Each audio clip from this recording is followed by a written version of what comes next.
Because combat is all about motion. So one of the things that I make a big deal in all my programs here is you start off, you know, first couple times you do something, you're standing still.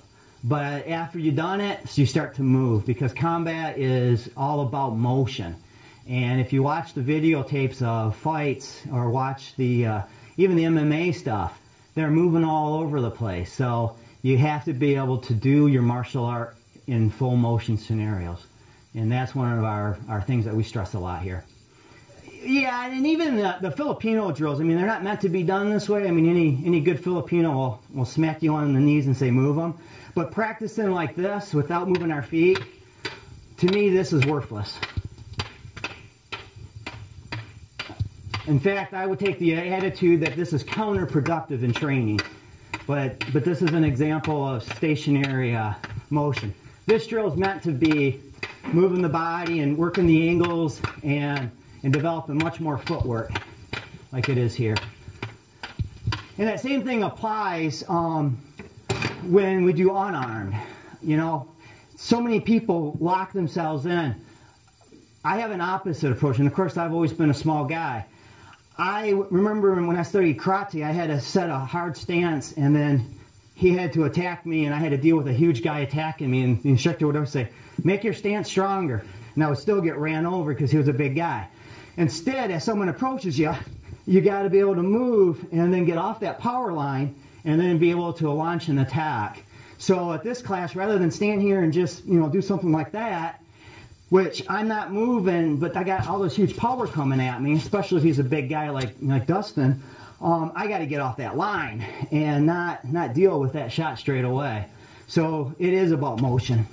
And even if he grabs me, which I wouldn't recommend, but people do such a things, if he grabs me or grabs me even in a bear hug, they're not going to sit here and hold you. He's going to be jerking me all over. So once again, I got to deal with the motion.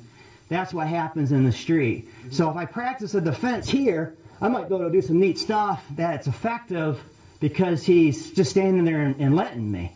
But when they really attack, I mean, hands around, and now I got to go into something different, because it's a different beast when you add the motion to it. So we might even start here. We might grab students and start with stationary, but I'd have them literally within minutes, we turn that into a motion exercise. You know, you might learn the technique first here. What can you do to get out of that scenario? But then we quickly get it where you're dealing with it in motion, because that's what's going to happen on the street. I might start you off static, but by the end of that class, I expect everyone to be doing that with motion. And that's real. And that's one of the things, too, is why my students learn this stuff at such a fast rate. Is because they don't know any other way, and other than moving their whole body, moving their feet and everything.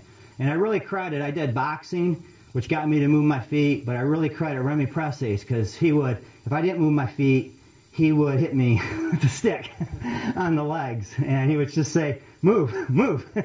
So he really got me to see the importance of moving, and while I intuitively knew it, he also gave me the technique base and concepts to make it effective. So we're constantly moving in this class.